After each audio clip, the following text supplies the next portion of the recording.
Hello, everyone, and welcome to the Golden Astrologer Podcast. This is Deb McBride, and today is Sunday, the 25th of May in the year 2025.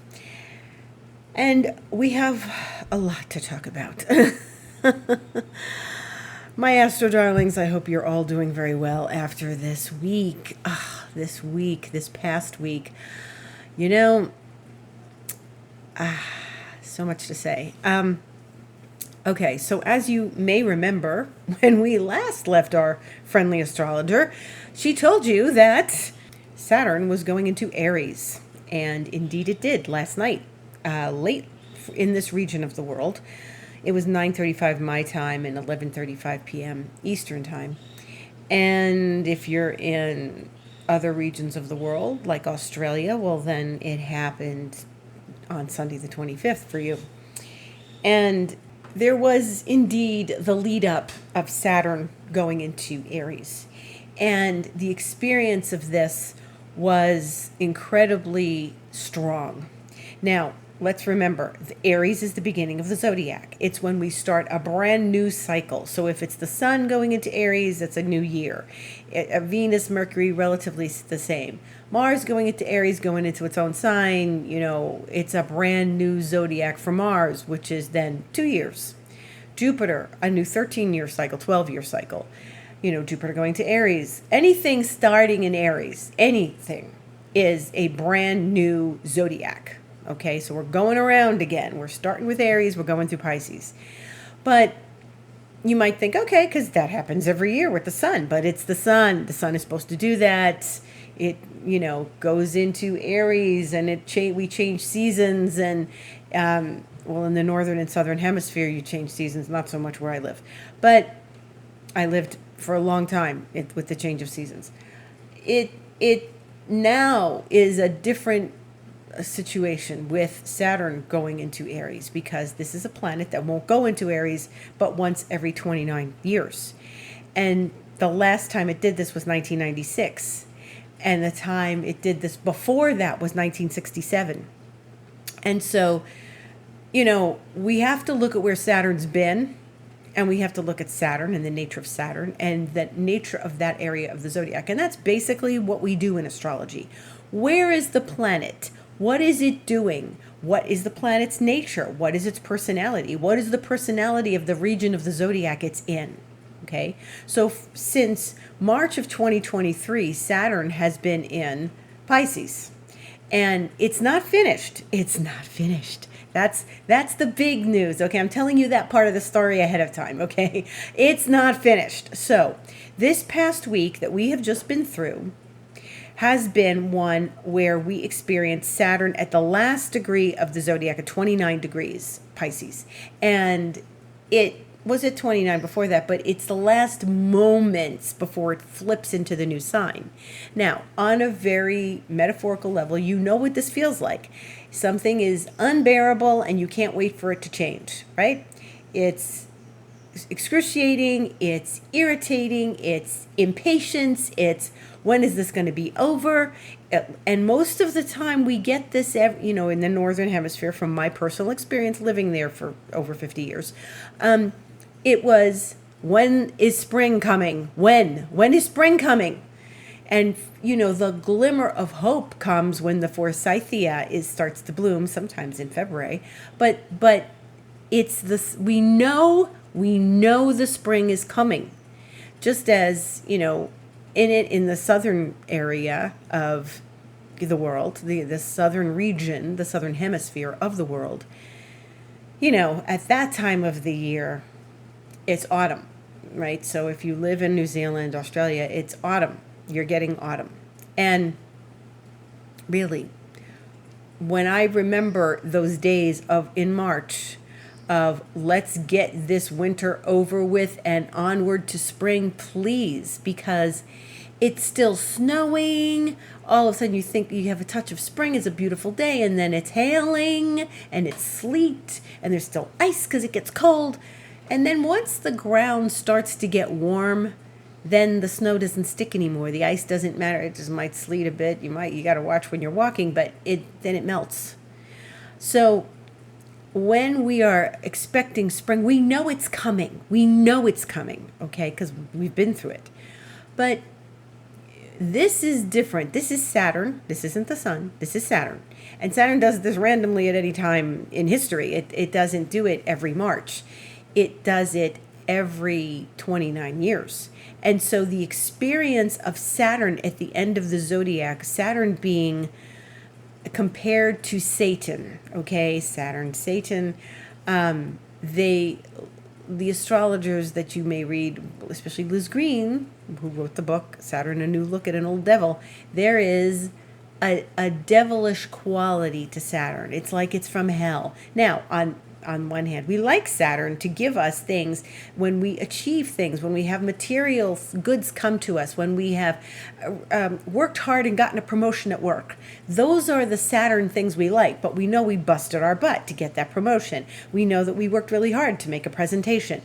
You know, anything where you have structure and form and order, it's important to have Saturn.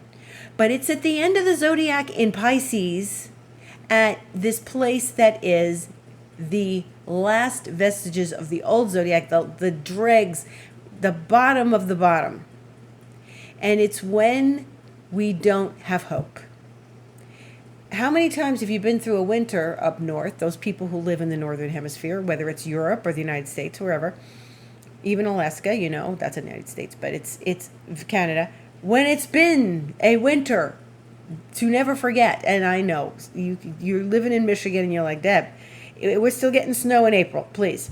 But when you know the spring is coming, what Saturn tricks you into thinking nothing is going to matter anymore.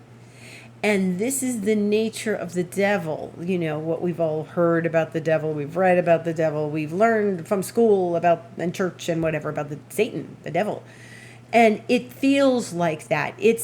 That's why they compare it to that mythology of that person, that character, because it's really a stinker at the end of the zodiac. It's getting you to believe that there's no hope, that whatever you can exert, all the effort you want, that's not going to amount to anything. You can believe whatever you want to believe. Pisces is a sign of belief. Not going to amount to anything. That you can go forth with gusto and confidence, and it's not going to matter. It doesn't matter. It'll never change. Because if you've ever read No Exit by Jean-Paul Sartre, which I read in French in high school, Huis Clos, you see that those people are in hell. They're in hell. And nothing changes in hell. Nothing, you're trying to get out the door, you some reason can't get out the door. The door, they swung the door open for you, you can't get out. Nothing changes, goes on and over, and this endless line of hell. And that's what Saturn feels like at the end of the zodiac. This endless hell. It's not going anywhere. It's not getting any better. It's not giving us life. What does it matter? I might as well give up, right? And give up and just crawl into bed and go home. And this is something that I think everybody felt on some level in the last week. Okay? My neighbor, who's an Aries, she's lots of Taurus and Aries, she said to me, I'm having a pretty optimistic week. I'm like, oh, I'm glad. I'm glad for you. But both of us didn't have a good night's sleep on Friday night. I said, I woke up at 2:30 in the morning. I couldn't go back to sleep for hours. It was almost dawn. She said, oh, no, I didn't sleep well last night at all. That was the last full night of Saturn in Pisces before it went into Aries. When we make that flip from Pisces to Aries, we are going from water to fire. We are going through, the end of something where we just can't hold on any longer and all hope is gone. This is why my teacher used to call it the Easter story, because the light was dying. And then Aries comes and it's the resurrection. So there's a lot of Christian mythology in Pisces. Pisces, 29 degrees Pisces, end of zodiac, end of the winter into the spring. Of course, spring is always Easter. There's the Easter story. Obviously, spring does not occur at the same time Easter does, because, sometimes it's a few days apart. Sometimes Easter's March 28th or something. But it's mostly, we're not having them at the same time. It's not that synchronistic every year. And believe me, it's still cold at Easter, because how many Easters did I spend as a kid in a new cute outfit with a new spring coat, in my white stockings with my patent leather shoes, in freezing cold Easter Sunday, overcast gray. Go to church or go to my aunt's or go wherever we're going. But Easter was not always sunny and warm. But we knew it was coming. We knew it was coming. I remember one Easter it was like 80 degrees when I was like 12. But that's crazy weather in the Northeast. Anyway, we know it's coming. This Saturn doesn't make you feel like it's coming. It's not here comes the sun. It's, Saturn's more of the same. Because Saturn's going to go to Aries, a place where it does not belong, and it's going to also have a whole new host of lessons for us. The sun is exalted in Aries. It's like, yeah, let's go. Spring is here. Yeah. But for us, it's really about this change that happened in the last week. And I kept posting on Instagram. I made a video and I put a bunch of posts saying, don't let Saturn trick you into thinking there's no hope. And this is what it is. It's a trick. The devil does a deal. People sell their soul. They're left in this purgatory, like in Huis Clos, no exit. They're in this purgatory. It never gets better. It never gets worse. Elvis Costello wrote a song, "This is Hell." And he said, it never gets better or worse. Exactly what I just said. It never gets better or worse. So that's the way it felt in the last week. It didn't get better. It didn't get worse. Sometimes it felt worse. Sometimes it did get worse. I think it does but it just brings you back to the same mediocre. Mediocre. Some of it just, and I think what really gets us is it doesn't feel like it's getting better. We don't know how to get out of it. We don't know how to make it better.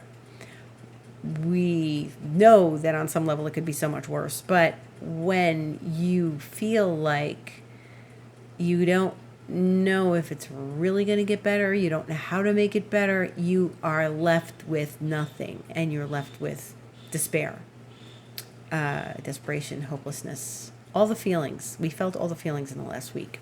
Now, last night, I can say that I definitely felt that shift. I definitely felt that moment, and there was a clarity that came after Saturn moved out of Pisces and into Aries. It wasn't like, okay, we're all done. We're finished. Hey, we made it. It was like, whew, glad that's over. And I had all sorts of energy, surprisingly, because it was 9:30 at night here, and I was able to stay up.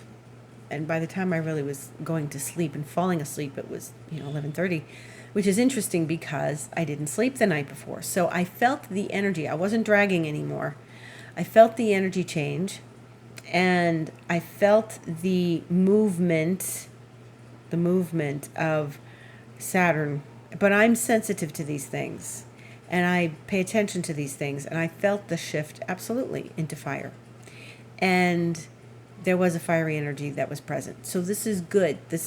We're now making progress. We now feel like we're going forward. Saturn is now alongside Neptune, again, really in the same sign, alongside Neptune. And they are now going to bring us some very interesting lessons. But like I said, we're not finished with Pisces yet. So before we get too comfortable with Saturn and Neptune in Aries, we have to remember that they're both going back into Pisces. And Saturn going into Pisces is going to happen September 1st. So it's going to go retrograde July 13th. It's going to go backwards. And then once we get to September 1st, just like last year with Pluto going into Capricorn for the last time, Saturn's going to enter Pisces. Enter for the last time. And it's going to be at 29 Pisces again in September, right? So it'll be retrograde 29 Pisces. Now we're retrograde. Now we're at 29. So we're that feeling, but it's not the drag of going into slowly going into Aries. It's coming away from Aries and back at 29 again. So we have lessons to learn here. We have some things, whatever's going on. Where do we need to have faith? Because Saturn at the end of the zodiac, despite what the devil is telling you, you've got to have faith. You have to have faith, and you have to transcend the Saturn and transcend that never gets better or worse. And you have to have a faith, a moment where there is faith and you know that there is a reason to go on. Okay? A lot can happen where you just throw in the towel at 29 Pisces, but it's coming back again. So brace yourself. This one might be more dramatic than the one we just had because it was the first time in many years. But we're getting Saturn back there again starting September 1st when it goes backwards into Pisces. Saturn will go direct on Thanksgiving Day, November 27th. And then it will be at 25 degrees Pisces, so it'll have gone back quite a bit from September to November, 4 degrees, and then it's going to go station direct and move forward and enter Aries again on February 13th, the day before Valentine's Day. So we've got another few months where it's going to hit that 29 degrees in September, go backwards, go to 25, go forwards, and then hit 29 in February of next year when it then finally enters Aries again after it's finished with its last 29. That one might be a little rough. I'm expecting the middle one, the retrograde one in September, to not be as complicated because it's moving. It's moving backwards. So, and it's not finished yet. So remember the feelings you had this week. Remember the random hopelessness. It may not be related to anything at all. It may be just exhaustion. It may just be Saturnine things like I have no hope. And it may be a lesson in healing. A lesson in healing. What it takes to heal your body, what it takes to heal your mind, what it takes to heal your soul, what it takes to heal the old wounds and how that feels. It could be all about that while we make this pivot back and forth. So we're in Aries for a short amount of time, and the lessons, they come together. Saturn and Neptune, they were together in 1989, and I have a bunch of friends here, like I think I've mentioned before, that are born in 1989, and they are going to get themselves a recurrence. They will have a recurrence. It will tell some sort of birth legend for the people who were born in that year, who have the Saturn-Neptune conjunction. They will learn something about themselves, something about their generation, something about how that Saturn-Neptune connects with the inner planets in their charts. So that's personal and it's collective for those people. And there are people born in the 50s who have the Saturn-Neptune as well. But, what we're dealing with, we're just dealing with the beginnings of this, of a different type of faith, a different type of cultural movement, a different type of authority, a different type of being free from authority, because Aries doesn't want to be told what to do either. Aries, like Aquarius, they want to be the authority. They don't want to be told what to do.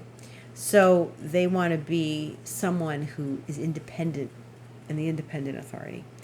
So this is going to be very interesting as we process this, as we work with this. We're getting a taste of it now. It's going to be for a little while. And we have to just sort of work with this. But we're probably all still exhausted from this last week. I know I'm tired. I woke up with more energy today because I finally slept. But I definitely I feel that we have been through something. And it would do each of us some good to continue our spiritual practices. And my one friend in Pennsylvania was saying to me that she said, I don't know what this is, but I am meditating and in prayer twice a day. Twice a day for meditation and in prayers. I'm like, yeah, I'm right there with you.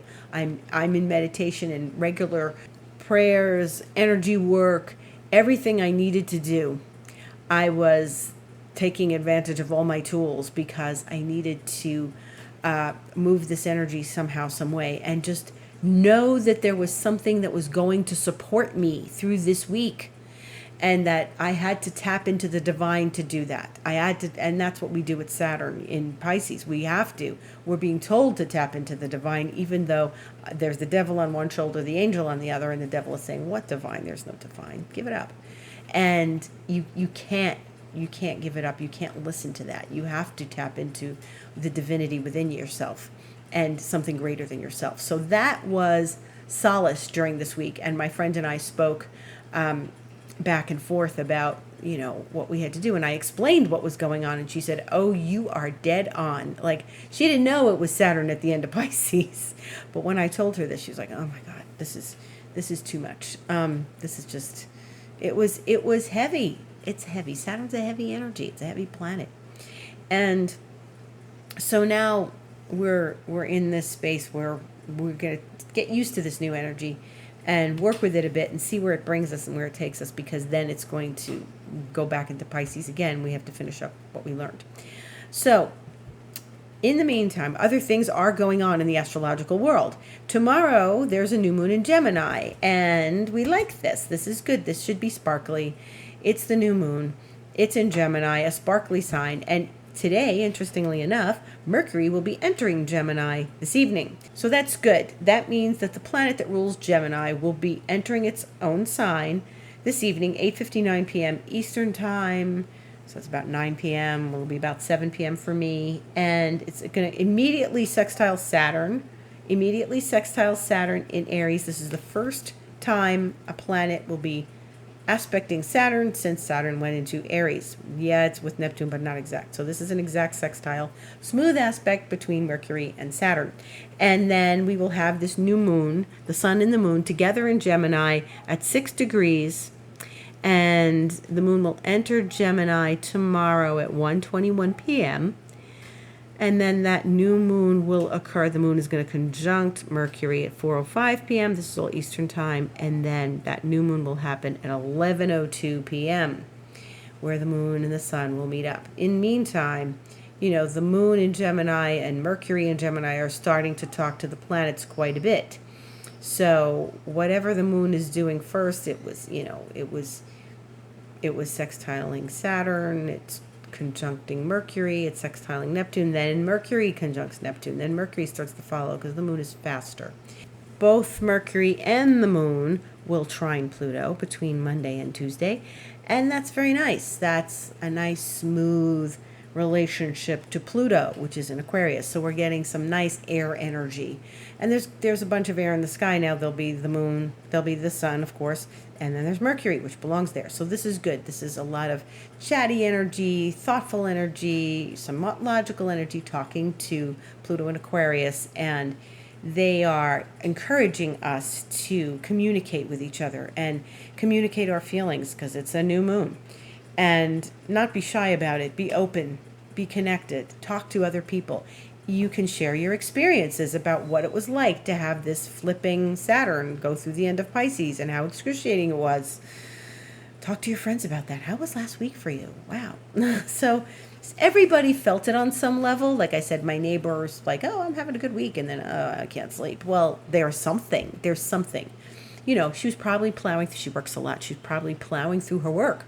So plowing through your work is definitely going to make you feel like you're, getting something accomplished while Saturn is toying with you. And that's what Saturn does. It toys with us, especially at the end of the zodiac. So, hurrah, Saturn is in Aries. We're happy about this. We don't feel as creaky as we did last week. We don't feel as worn out, beaten up, defeated was a big one. And maybe your bones and your teeth and your brain, God, my head was hurting on and off. Not enough to take anything, but just enough to be annoying. But it's like, oh, that headache is back. But celebrate Saturn in Aries. We're going forward. We're doing something refreshing. It's a new fiery energy. So we got more fire. But this is the way the universe is taking us. Out of all that earth, out of all that water, to fire and air, faster signs, brighter energy, not like sulking in the corner energy and staying home in my robe energy, okay? coming out and, bursting forth, that kind of energy. Later this week, the Sun and Mercury will meet on Thursday the 29th, depending on where you are. That's Pacific time, 9:13 p.m., but my time, 11:13 p.m., but it'll be Friday morning in the rest of the world. The East Coast, and then the rest of the planet will get Mercury and the Sun conjunct on Friday, the 30th of May. And can you believe it is the 30th of May? The next time you will hear me recording this podcast in lovely Escazú, Costa Rica. It will be Sunday, the 1st of June. So this is the last week of May. This is the last podcast in May. And this new moon tomorrow is the last lunation of the month of May. Now, this lunation is also affecting 21 degrees cardinal. So if you are experiencing the new moon in Gemini, because you're a Gemini, it'll brighten you up, it'll open doors of communication, but it's also affecting people who are at 21 degrees cardinal. That would be Libra, Cancer, Capricorn, and Aries. And so that's a trigger point for those signs.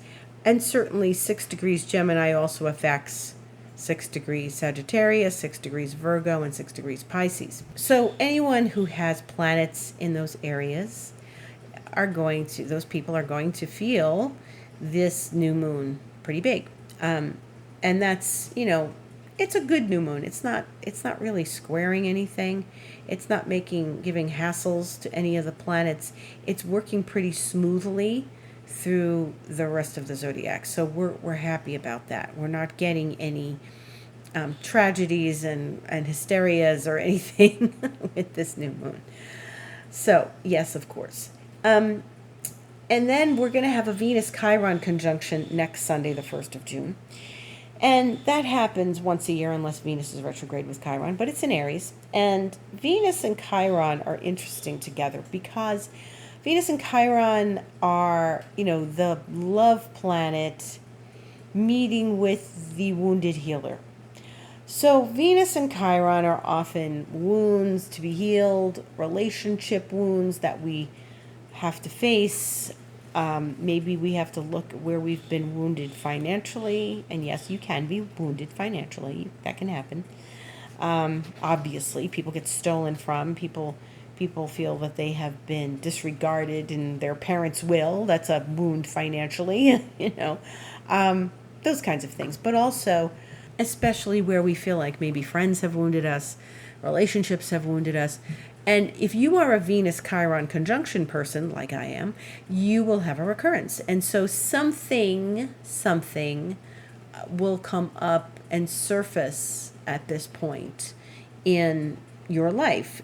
And it may be a moment, it may be a minute thing, it may be something that gives you pause. But it's not your birth again, it's not the same date, it's not that story, but it might bring up a hint of that story, okay? And they're meeting at the end of Aries. So they're far and away from Saturn and from Neptune. They are not near those planets. Those planets at the very beginning of Aries, and these are at the end of Aries. And, Venus and Chiron together in Aries may bring up issues of where we might have pleased others instead of pleasing ourselves, especially in our one-to-one personal relationships.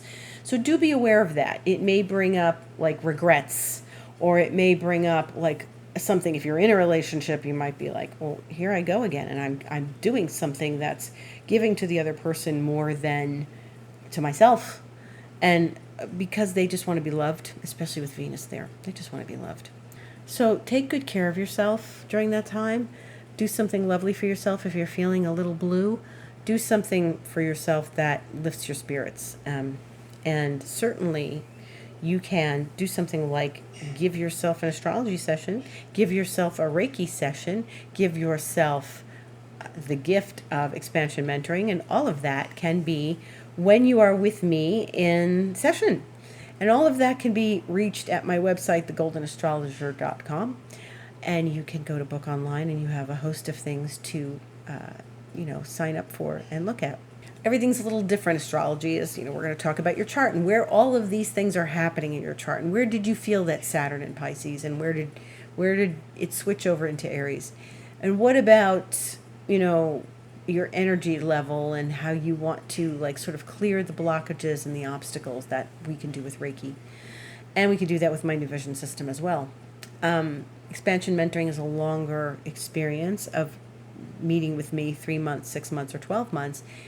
And we do all sorts of stuff. And we run the gamut with all my tools. And we get you to a different place. We get you to become someone new. You put your goals together and you know where you want to go. And we help you get there. So I help you get there. we work together. Co-creation. Thank you so much for listening to my lovely podcast from lovely Escazú, Costa Rica, where I am waiting for it to rain because it gets hot now this time of year. Air is heavy. I want it to rain. So have a beautiful week ahead. Enjoy this new moon. Get spunky, have good energy, go out and do something fun, create something new. Let go of this heavy energy of Saturn in Pisces. Look to something fresh, exciting, stimulating. Gemini is a stimulating sign, and so is Aries. So do something, that's going to please you and give you a lot of life and energy and positive, optimistic thoughts after the last week we've been through. Thank you so much for listening, and gratitude to each and every one of you. And of course, gratitude is one of the top things to reach for and experience and bathe in energetically when we go through Saturn at the end of Pisces. You got to be grateful for everything. You got to count your blessings. You have to be grateful, and this will do so much good for your soul and your spirit and your mind. Forgiveness also, for just letting it all go. Remember, it's the end of something. So when we're ending something like Saturn at the end of Pisces, something at the end of the zodiac, we want to let go, forgive, release, and have gratitude. And have gratitude for the lessons we learned, gratitude for what is coming, gratitude for what we already have. And remember, gratitude is the ultimate state of receivership. So if you are grateful for something, for your own healing, for anything, in advance of when it actually physically shows up in 3D, you are calling it to you. So remember that. Gratitude is all. Grateful for each and every one of you. I will see you on the internet. Thank you for listening.